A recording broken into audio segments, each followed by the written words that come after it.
संक्रांति मंच की प्रस्तुति है। कक्षा 10वीं के काव्य खंड की हम चर्चा कर रहे हैं। पाठ्यक्रम और प्रश्न पत्र प्रारूप जो है हमारा वो किस प्रकार का रहेगा उसकी हम बात यहाँ पर करेंगे। और यहाँ पर देखिए जो 2021 के अनुसार जो पाठ्यक्रम है और जो प्रश्न पत्र प्रारूप है हम उसकी चर्चा यहाँ पर कर रहे हैं।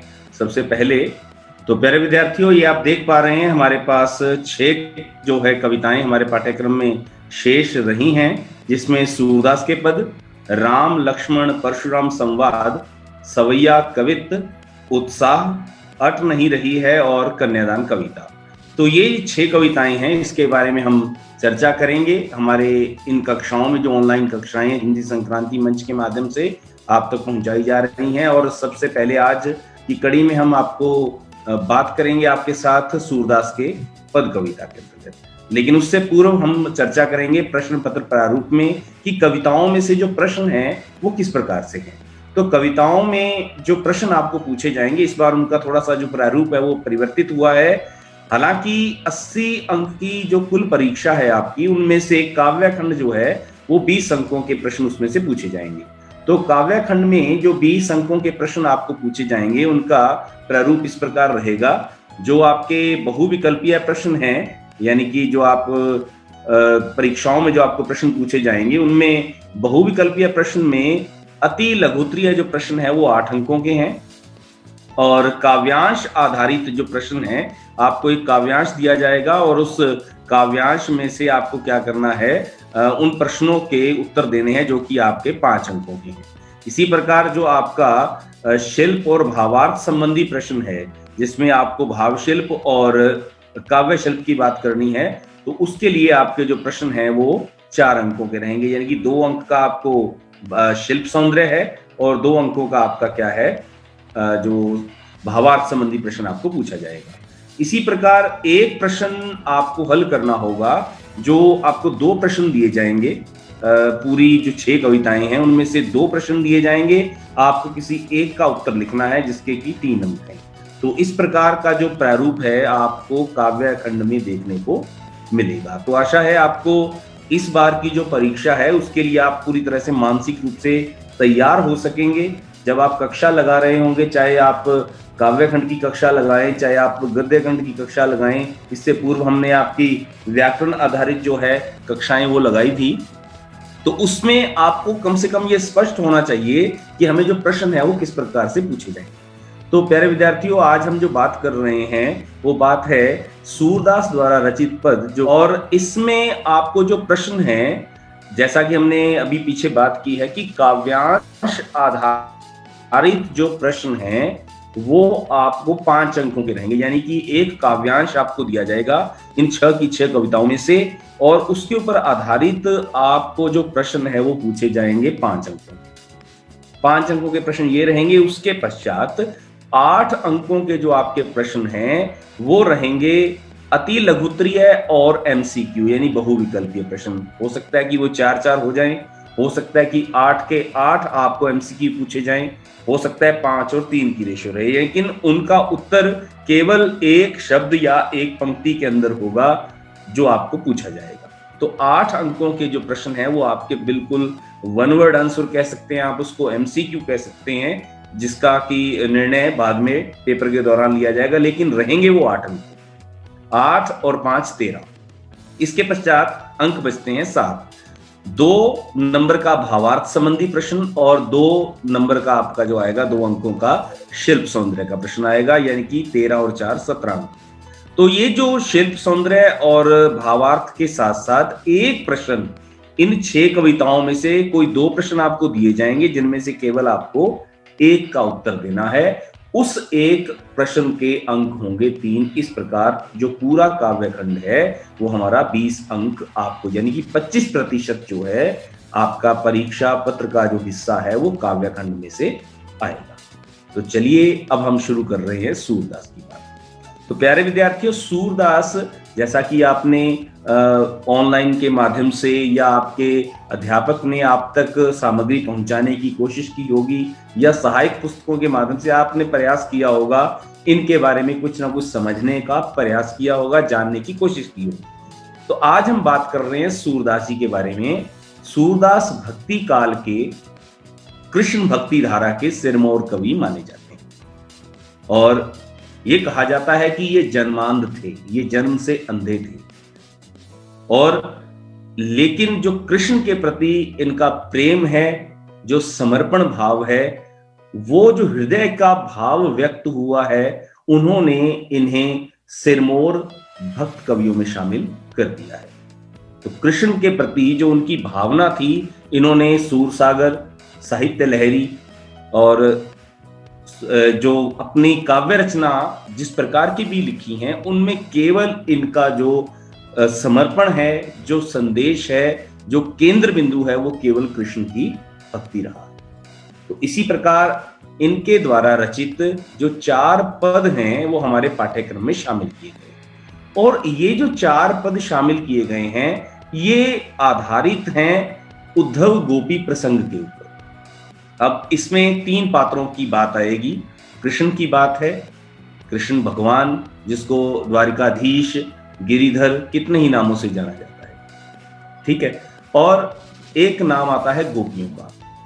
गोपियां जो ब्रज के रहने वाली जो नारियां हैं, वो कृष्ण के प्रति बहुत श्रद्धा भाव और प्रेम भाव रखती हैं। और एक यहाँ पे जो पात्र है वो है उद्धव। अब उद्धव जो है वो कृष्ण का मित्र है। जब मथुरा पहुंचते हैं कृष्ण ब्रज को छोड़कर, वहां के जब वो राजा बन जाते हैं, तो वहां पर उनका जो मित्र है उद्धव, उसको अपने ज्ञान का बहुत भ्रम है, घमंड है। लेकिन घमंड किसी भी चीज का, किसी भी योग्यता का, किसी भी विशेषता का हो, आखिर वो एक ना एक दिन टूटता है।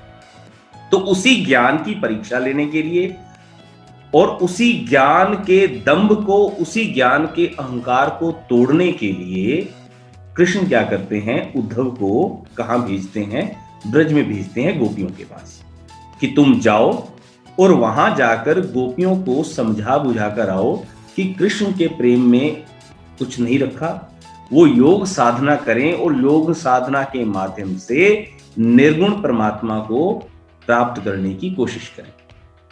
सगुण परमात्मा यानी सगुण जिसका साकार निश्चित है, जिसका आकार निश्चित है, उसे सगुण कहा जाता है। और निर्गुण जो आकार और गुण से परे है, उसे निर्गुण कहा जाता है। जो योग साधना है वो योग साधना निर्गुण ब्रह्म की बात करती है, और जो सगुण साधना है वो साकार ईश्वर की बात करती है। तो जो गोपियों का प्रेम है वो कृष्ण को ही अपना सब कुछ मानती है।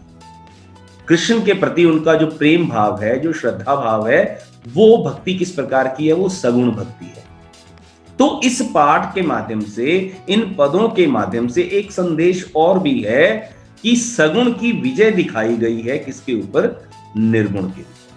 तो जब उद्धव जाकर गोपियों से बात करते हैं तो गोपियों की दशा को देखते हुए उनके प्रश्नों के जो आवेग में वो बड़े हतप्रभ हो जाते हैं, क्योंकि उन्हें अपने ज्ञान का, अपने विद्वान होने का बहुत दम्भ था कि कोई बात नहीं, कृष्ण को उन्होंने बड़े आराम से कह दिया, क्योंकि उनके साथ उनका मित्रवत व्यवहार था कि हाँ मैं अभी जाता हूं, मैं जाके समझा दूंगा उनको, मुझे बहुत समझ है।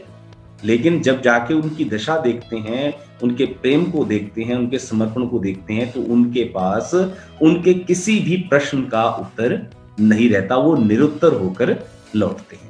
तो इन पदों के माध्यम से प्रेम को ज्ञान से श्रेष्ठ बताने का प्रयास किया है, सगुण की निर्गुण भक्ति के ऊपर विजय दिखाई है, और इसके साथ साथ जो उद्धव का ज्ञानी होने का जो दंभ है उसको टूटते हुए दिखाया गया है। तो सबसे पहला जो पद है वो है उधो तुम हो अति बड़ भागी। अब यहां पर गोपियां जो हैं, जब जाकर उद्धव उन्हें संदेश देता है कि तुम जाओ और जाकर उन्हें संदेश दो कि वो निर्गुण ब्रह्म को स्वीकार करें और सगुण को भूल जाएं, तो गोपियां क्या करती हैं, उद्धव के ऊपर व्यंग करने लग जाती हैं। और वो व्यंग किस प्रकार से करती हैं, व्यंग उसी के भाव के ऊपर करती हैं कि अच्छा तुम कृष्ण के मित्र हो, अच्छी बात है, तो तुम तो बहुत बड़भागी हो। उधो तुम हो अति बड़भागी, अपरस रहत स्नेह तगाते नाहिन मन अनुरागी। कि तुम्हें ना तो कोई प्रेम का बंधन बांधे हुए है और ना ही तुम्हारे मन में किसी के प्रति अनुराग है। पुरैन पात रहत जल भीतर, तारस रे न दागी। कि जैसे कमल का जो फूल है वो जल के अंदर रहता है, लेकिन जल से वो अस्पृश रहता है, उसके ऊपर कोई बूंद नहीं रहती। ज्यों जल महा तेल की गागर, बूंद न ताकोला की। कि जैसे कोई तेल से सटी हुई जो मटकी है जिसके ऊपर तेल का लेप लगा दिया जाए और उसे पानी में छोड़ दिया जाए तो पानी की एक बूंद उसके अंदर नहीं घुसती। प्रीत नदी में पांव न बोरे हो, दृष्टि न रूप परागी। ये बड़े हैरानी की बात है कि तुम कृष्ण के साथ रहे, प्रेम रूपी नदी के आसपास रहे, लेकिन तुम्हें कृष्ण के सौंदर्य ने, कृष्ण के प्रेम ने आसक्त ही नहीं किया। तो क्या कहती हैं, सूरदास अबला हम भोरी, गुर चांटी जो पाली। कि हम तो अबलाएं हैं, हम मंद बुद्धि भी हो सकती हैं, हम भोली भी हो सकती हैं, हमारे लिए तो कृष्ण गुड़ के समान है और हम चींटियों के समान हैं।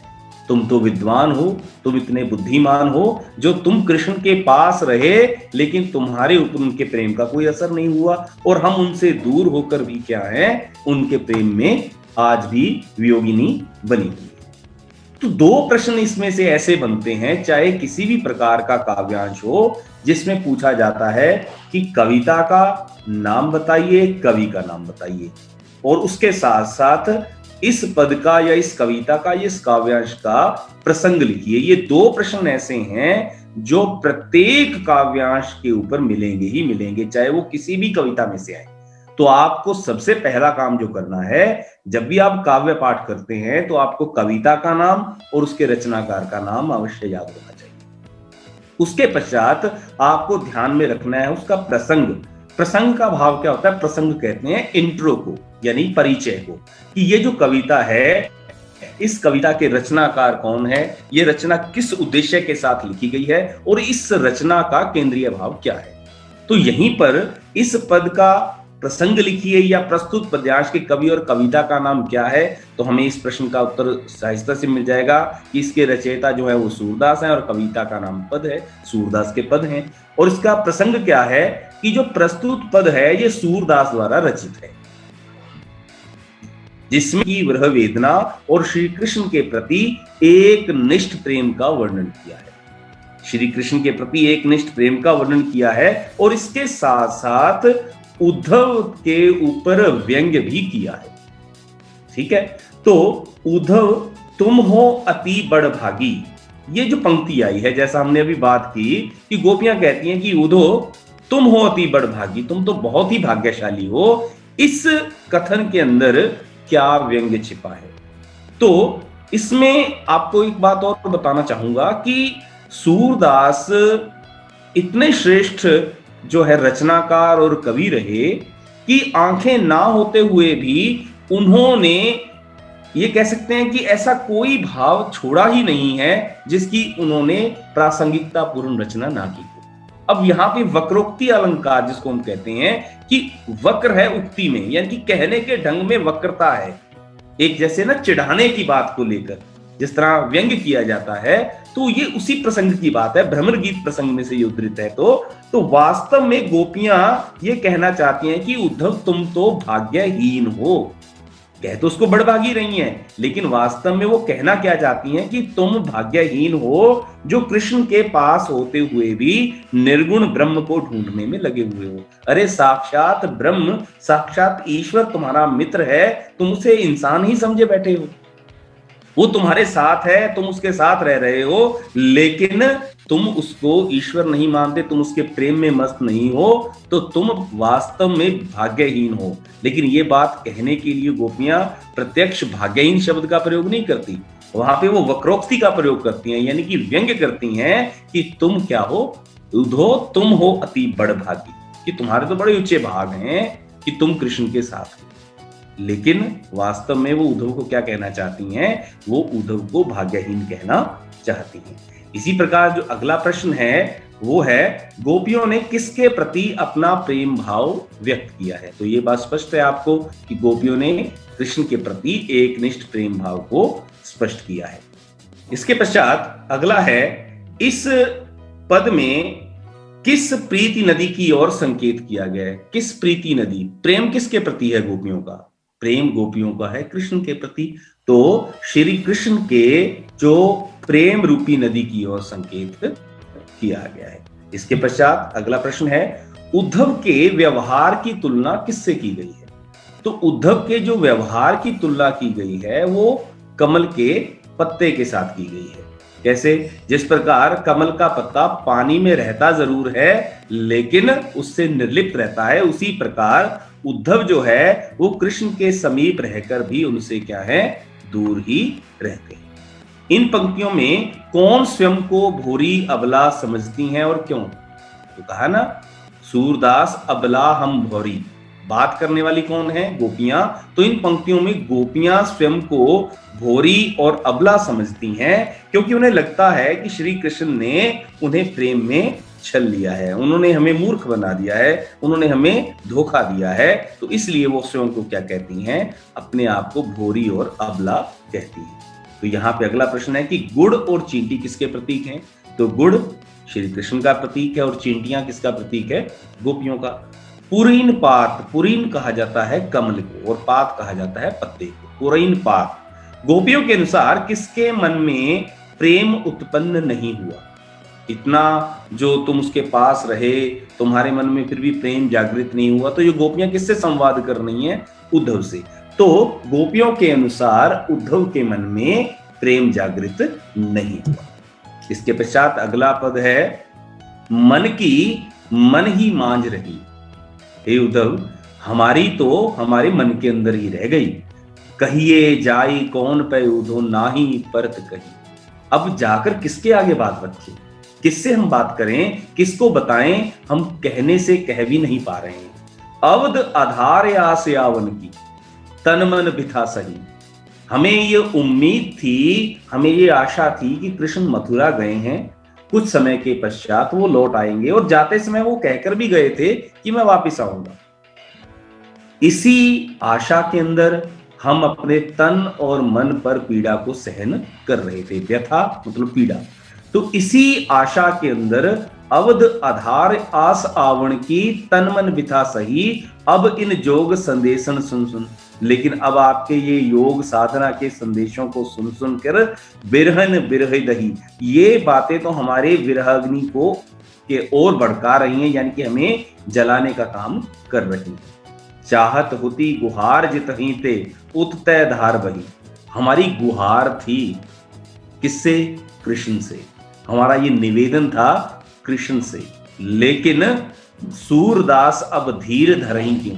अब उसने ही प्रेम मर्यादा का उल्लंघन कर दिया है। सूरदास अब धीर धरही क्यों? हम किस उम्मीद के ऊपर इंतजार करें, प्रतीक्षा करें, जबकि उन्होंने तुम्हें भेज दिया है कि जाके योग संदेश दिया हो। तो योग संदेश देने का मतलब ही ये है कि कृष्ण अब वापस लौटना नहीं चाहते, उन्हें मथुरा ने बांध लिया है। तो मर्यादा ना नहीं, मर्यादा यानी कि मर्यादा। तो कृष्ण जो हैं वो प्रेम की मर्यादा को भूल चुके हैं, हमें उनसे ऐसी उम्मीद नहीं।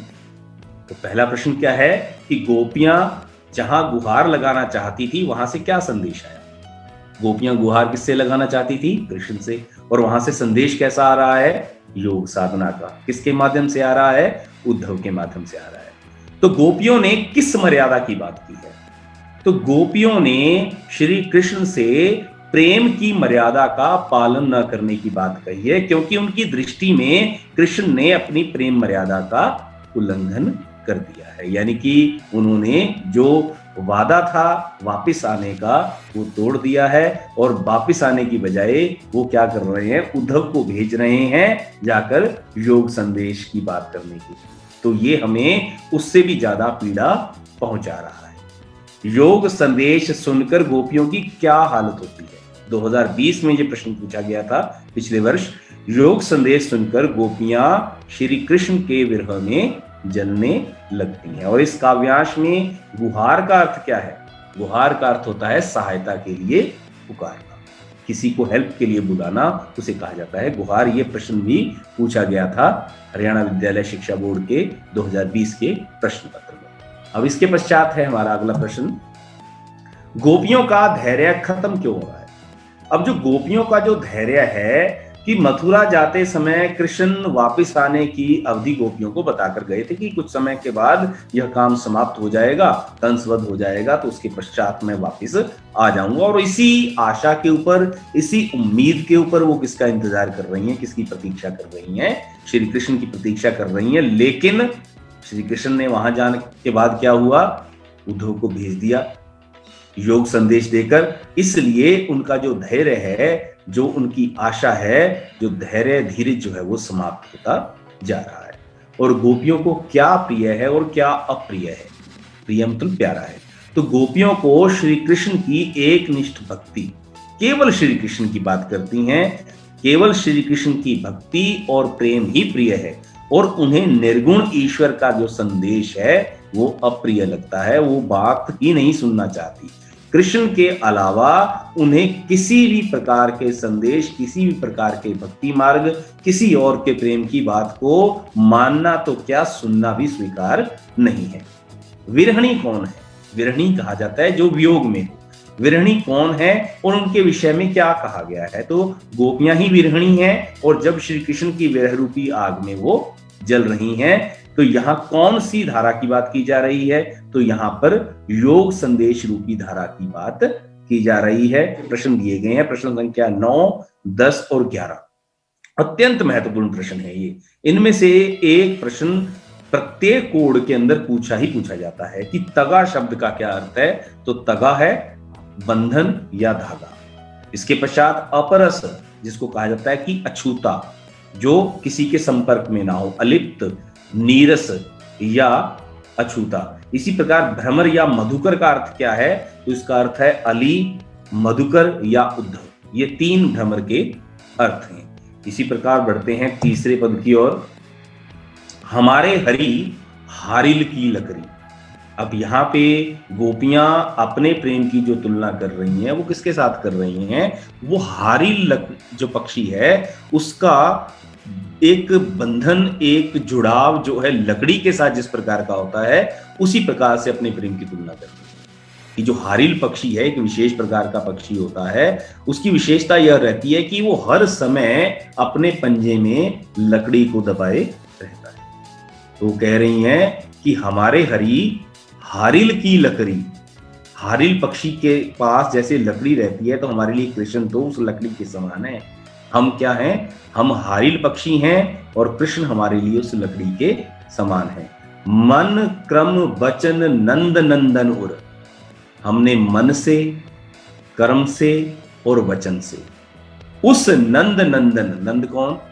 जो कृष्ण के पिता हैं, नंद के, नंदन के उर, उर कहते हैं हृदय को, यह दृढ़ कर पकड़ी। हमने अपने मन, वचन और कर्म से अपना सर्वस्व क्या माना है? कृष्ण को माना है, और उस कृष्ण रूपी लकड़ी को दृढ़ता से पकड़ा हुआ है। जागत सोवत स्वप्न दिवस निसी।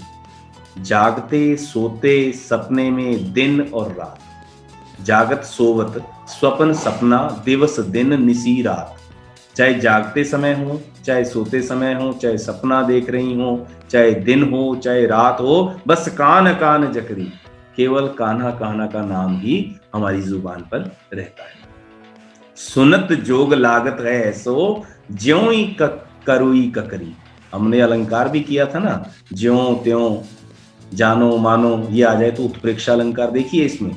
सुनत जोग लागत है ऐसो, और तुम्हारे मुख से जब ये हम बात सुनती हैं क्या, कि तुम योग संदेश ले लो। हम बात कर रही हैं कृष्ण के प्रेम की, हम उसके वियोग में हैं, और तुम बात करने लग गए हो आकर योग संदेश की। तो तुम्हारा ये जो संदेश है, चाहे तुम कितनी ही विद्वता के साथ, कितने ही प्रेम के साथ दे रहे हो, कितने ही ज्ञान की बात बखार रहे हो, हमें तो ये कड़वी ककड़ी के समान लगता है। ककड़ी जो हम एक तरह की फल सब्जी है, तो जिस प्रकार हम उसको खाते हैं, तो अगर वो कड़वी आ जाए तो मुंह कड़वा हो जाता है, स्वाद चला जाता है मुंह का। तो वही गोपियां उद्धव को कह रही हैं कि तेरी जो ये बात है ना योग संदेश वाली, ये हमारे लिए कड़वी ककड़ी से ज्यादा कुछ नहीं है। हमारा सारा जो मुंह का स्वाद है, जो मन का स्वाद है, वो भी तेरी इस बात से खराब हो जाता है, कड़वा हो जाता है।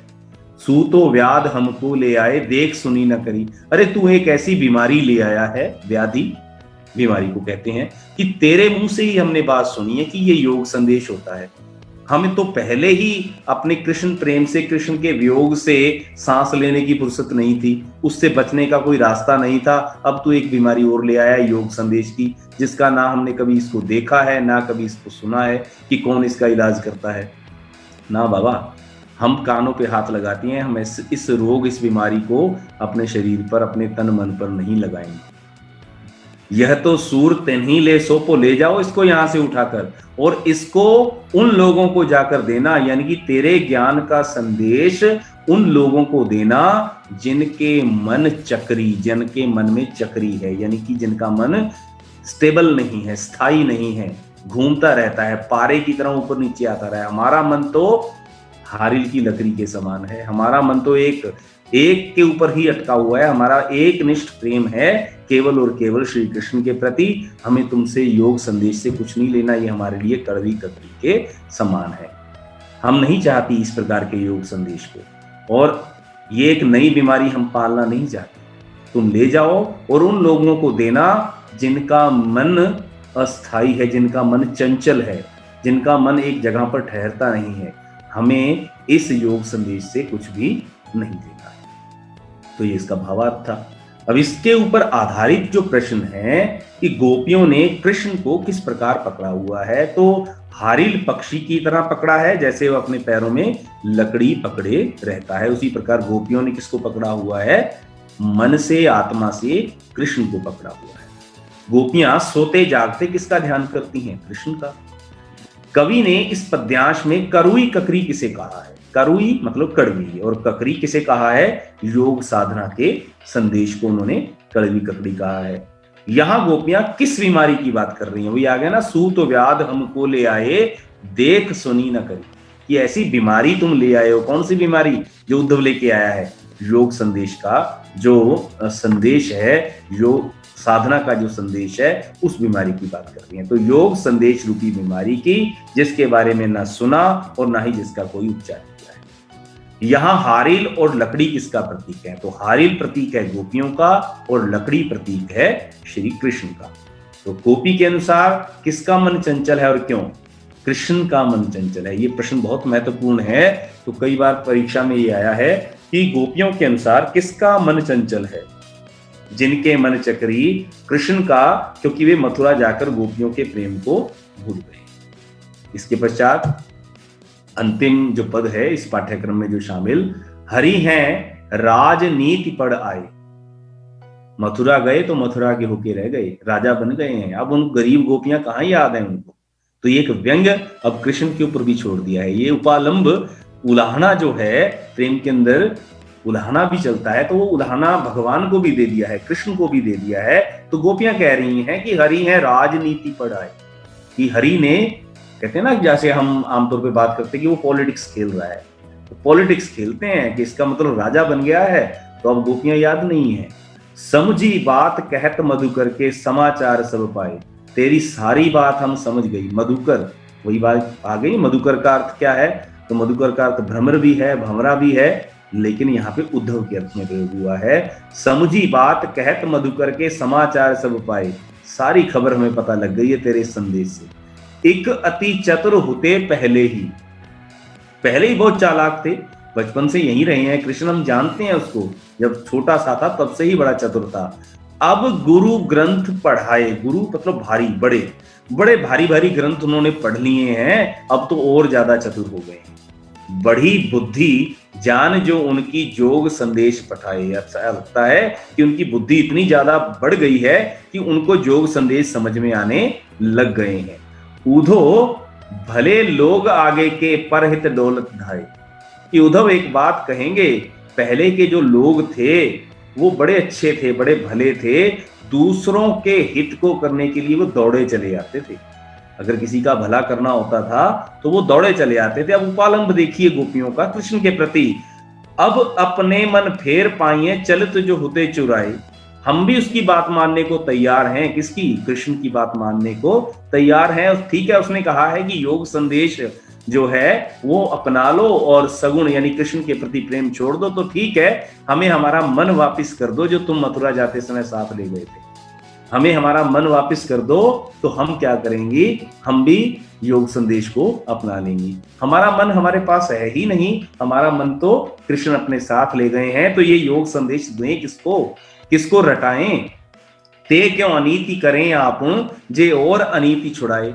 और एक तरफ तो कहा जाता है कि कृष्ण भगवान हैं, ईश्वर हैं, सबसे प्रेम करने वाले हैं, ऐसे लोग स्वयं अनीति, अनीति का मतलब जो सही नहीं है, जो नीति अनुसार उचित नहीं है, वो खुद ऐसा गलत क्यों कर रहे हैं, जबकि वो दूसरों को अनीति करने से दूर करते हैं। राज धर्म तो यह सूर, जो प्रजा ना चाही सताई। राजा बन गए हैं ना, तो राजा का धर्म क्या होता है, तो राजा का धर्म होता है कि प्रजा को सताना नहीं चाहिए, हम उसकी प्रजा हैं, तो कृष्ण को ऐसी बातें नहीं करनी चाहिए। यानी कि एक प्रश्न चिन्ह उन्होंने कृष्ण के ऊपर भी लगा दिया है और व्यंग्य किया है, किसके ऊपर, उद्धव के ऊपर। तो यहाँ पे पहला प्रश्न है, तो मैं एक बार पुनः इस बात को आपके सामने रख रहा हूं कि पहला और दूसरा प्रश्न कोई भी काव्यांश हो वो आपको पूछा जाएगा कवि और कविता के नाम से, और दूसरा प्रश्न होगा उसका प्रसंग लिखिए। तो उसकी हम चर्चा कर चुके हैं, तो अब हम इससे संबंधित जो प्रश्न है वही ले रहे हैं। तो गोपियों ने ऐसा क्यों कहा कि श्री कृष्ण ने राजनीति की शिक्षा प्राप्त कर ली है, क्योंकि उनसे प्रेम करने वाले श्री कृष्ण ने मथुरा जाकर गोपियों को प्रेम के बदले योग साधना का संदेश भेज दिया है। स्वयं ना आकर अपने मित्र को भेज दिया है कि जाकर गोपियों को योग साधना का संदेश दो, कि कह दो जाकर कि योग साधना को अपना लें और कृष्ण के प्रेम को भूल जाएं। इसी प्रकार अगला प्रश्न है, गोपियों ने राज धर्म के बारे में क्या कहा है, राजा के धर्म के बारे में क्या बात की है। राजा का धर्म यह होता है कि वह अपनी प्रजा को न सताए, यानी प्रजा के हित की चिंता करना किसका धर्म है, राजा का धर्म है। इसी प्रकार प्रश्न संख्या 3, गोपियां अपने मन के विषय में क्या कह रही हैं। ये बात आ गई ना कि अब अपने मन फेर पाइए चलत जो होते चुराए। गोपियां कह रही हैं कि कृष्ण मथुरा जाते समय हमारे जिस मन को अपने साथ चुरा कर ले गए थे, अब उसी मन को पुनः प्राप्त कर लेंगे। यानी कि अगर वो हमें मन प्राप्त हो जाए तो हम तुम्हारे योग साधना संदेश के ऊपर विचार कर लेंगे। हमें हमारा मन वापस कर दो जो तुम मथुरा जाते समय अपने साथ ले गए थे। गोपियों ने उद्धव पर क्या व्यंग्य किया है, तो शुरू से लेके जितने भी हमने यहाँ पर पद पढ़े हैं सभी के अंदर उद्धव के ऊपर व्यंग्य ही है। गोपियां उद्धव को पहले से भला आदमी कहकर उन पर व्यंग्य करती हैं, कहती हैं कि वे दूसरों कि आप तो बहुत ही अच्छे हैं कि हमारे कल्याण के लिए मथुरा से यहाँ तक दौड़ते दौड़ते आए हैं हमें योग संदेश देने के लिए, आप जैसा महान तो कोई हो ही नहीं सकता। इन पंक्तियों में किसने और किस पर अन्याय करने की बात कही है, तो इन पंक्तियों में श्री कृष्ण द्वारा गोपियों पर अन्याय करने की बात कही गई है। यानी कि एक तरह का उपालंब दिया है गोपियों ने, किसके माध्यम से, उद्धव के माध्यम से।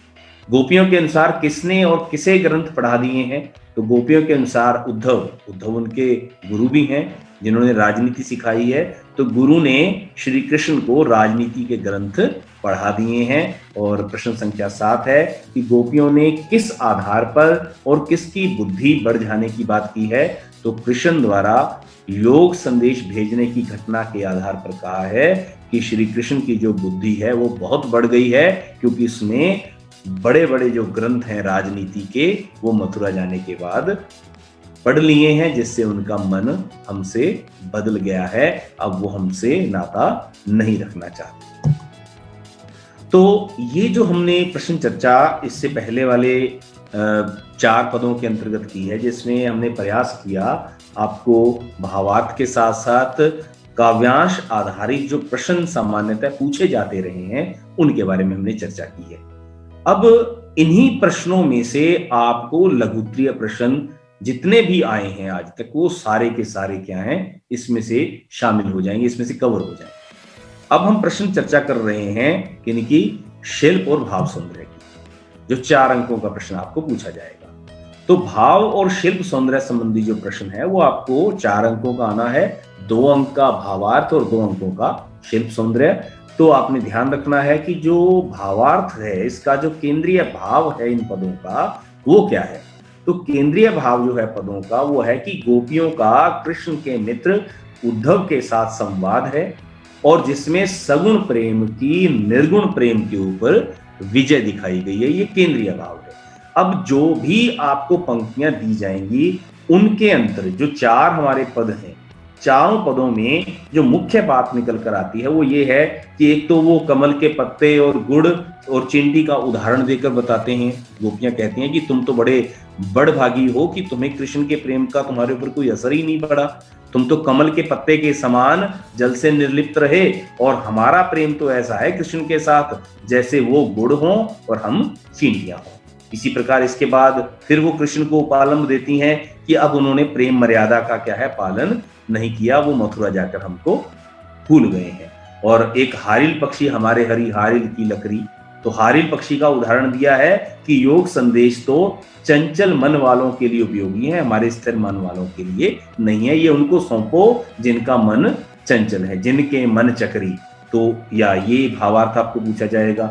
और इसके बाद अंतिम था हमारे हरिहा राजनीति पर आए, तो राजा के धर्म की बात की है कि राजा के धर्म को स्पष्ट किया है और कृष्ण को उपालंब दिया है कि राजा का धर्म होता है कि वो प्रजा को सताए ना बल्कि प्रजा का पालन करे, प्रजा का हित करे। तो इनमें से जो भी संकेत आपको भावार्थ के रूप में उचित लगे आपके पूछे गए पद के अनुसार, तो आप उसका चयन करते हुए भावार्थ के 2 अंकों का प्रश्न का उत्तर आप आराम से दे सकते हैं।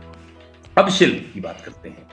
तो जब शिल्प सौंदर्य की बात आती है तो आपको ये 4-5 जो बिंदु हमने यहाँ संकेत दिए हैं, जैसे भाषा की बात है तो सूरदास की भाषा क्या है, वो ब्रज भाषा है।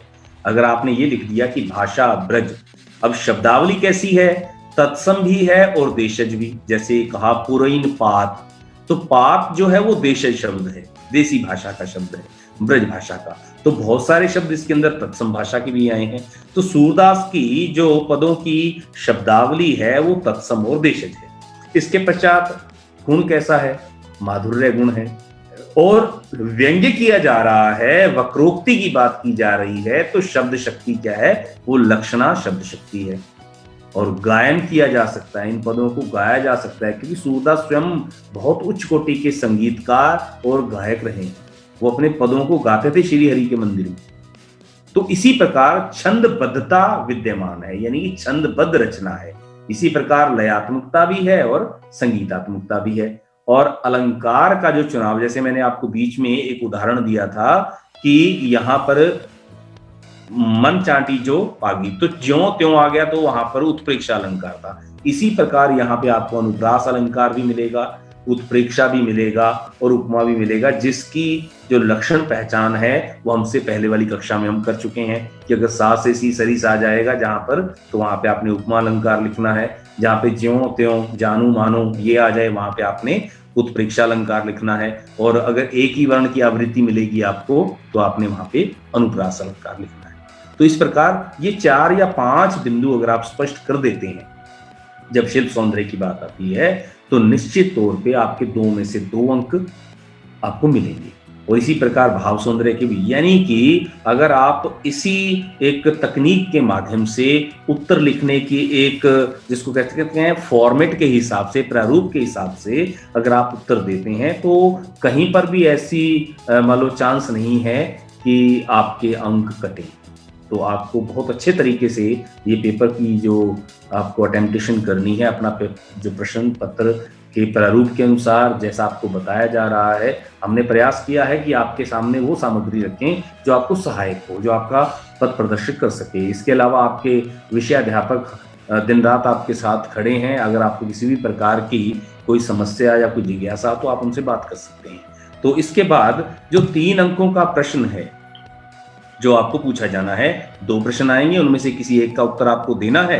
तो ये प्रश्न हमसे पूछे गए हैं और इसकी चर्चा हम कर चुके हैं जब हमने वहां पे काव्यांश की व्याख्या और उसके जो दिए गए प्रश्न थे, जो पूछे गए प्रश्न थे, उनमें जो 1-1 अंक के आए थे भले ही, लेकिन वही प्रश्न यहाँ 3-3 अंकों के माध्यम से भी पूछे गए हैं। जैसे गोपियों ने उद्धव को बड़भागी और भाग्यवान कहकर व्यंग्य क्यों किया, तो उन्होंने व्यंग्य किया है क्योंकि वो उसको क्या है, भाग्यहीन समझती हैं। कि तू कृष्ण के पास रह रहा है और लेकिन फिर भी उसके प्रेम से निर्लिप्त है, उसके प्रेम से अछूता है, तो तेरे जैसा बड़भागी, बड़भागी का मतलब है वहां पे भाग्यहीन, कहना तो वो भाग्यहीन चाहती है लेकिन व्यंग्य कर रही हैं क्योंकि वक्रोक्ति कर रही हैं, तो इसलिए उसको क्या कहती हैं, वो बड़भागी और भाग्यवान कहती हैं। ये प्रश्न 2018 में पूछा गया। इसी प्रकार गोपियों का योग साधना संबंधी दृष्टिकोण क्या था, स्पष्ट कीजिए। ये 2018 में आया। तो गोपियों को योग साधना क्या लगता है, कड़वी ककड़ी के समान लगता है, कड़वी ककड़ी के समान, ये भी हम चर्चा कर चुके हैं। गोपियों ने योग साधना की शिक्षा कैसे लोगों को देने की बात की है, जिनका मन चंचल है, जिनका मन अस्थिर है, क्योंकि गोपियों का एक निष्ठ प्रेम किसके साथ है, कृष्ण के साथ है। वो कृष्ण के अलावा किसी को सोचती नहीं, क्योंकि दिवस निसी दिन दिवस जागते सोते हर समय उनको कृष्ण का नाम ही रटते हुए अच्छा लगता है। तो वो कहती है हमें नहीं चाहिए तुम्हारा योग साधना का संदेश, ले जाओ इसको यहाँ से। तो इसी प्रकार ये प्रश्न 2016 में भी और 2017 में भी पूछा गया। और उद्धव के व्यवहार की तुलना किसके साथ की गई है, तो उद्धव के व्यवहार की तुलना किसके साथ की गई है, ये प्रश्न भी हम पीछे चर्चा कर चुके हैं। तो ये 2016 में पूछा गया था। तो इस प्रकार हमने आपके समक्ष आज की कक्षा में रखा है काव्यांश आधारित प्रश्नों को, कि किस प्रकार आपको प्रसंग और किस प्रकार से आपको जो एक अंक के प्रश्न पूछे जाएंगे। उसके पश्चात उन्हीं के अंदर हमने उनको समेकित करने की कोशिश की है कि एक एक अंक का कोई भी प्रश्न जो है वो आपका छूटे ना। इसके बाद भाषा का भावार्थ और शिल्प आधारित जो प्रश्न है, जो अर्थबोधात्मक प्रश्न हैं, वो भी हमने आपकी चर्चा में शामिल कर लिए हैं। 2-2 अंकों के जो आएंगे कि किस प्रकार से आपको शिल्प सौंदर्य का प्रश्न लिखना है और किस प्रकार से आपको अर्थबोध का जो भावार्थ का प्रश्न है वो लिखना है। और ये 4 प्रश्न बहुत महत्वपूर्ण हैं, जिनकी जो चर्चा है हमने पूरी व्याख्यायित रूप में हमने चर्चा में शामिल कर चुके हैं। तो आप एक बार इनको पुनः देख लें, समझ लें, और जो भी हमने आज बात की, अगर आपको ऐसा लगता है कि अच्छे तरीके से आपको समझ में आया है तो आप इसका अभ्यास कीजिए। अगर आपका कोई संशय है तो आपके विषय अध्यापक आपके साथ जुड़े हुए हैं, कक्षा के माध्यम से भी और ऑनलाइन के माध्यम से भी, व्हाट्सएप के माध्यम से भी आपको काम भेजते हैं, तो आप अपनी जिज्ञासा उन तक भी पहुंचा सकते हैं। तो आज के लिए इतना ही। बहुत बहुत धन्यवाद। और कल हम बात करेंगे राम लक्ष्मण परशुराम संवाद की। धन्यवाद। शुभ रात्रि।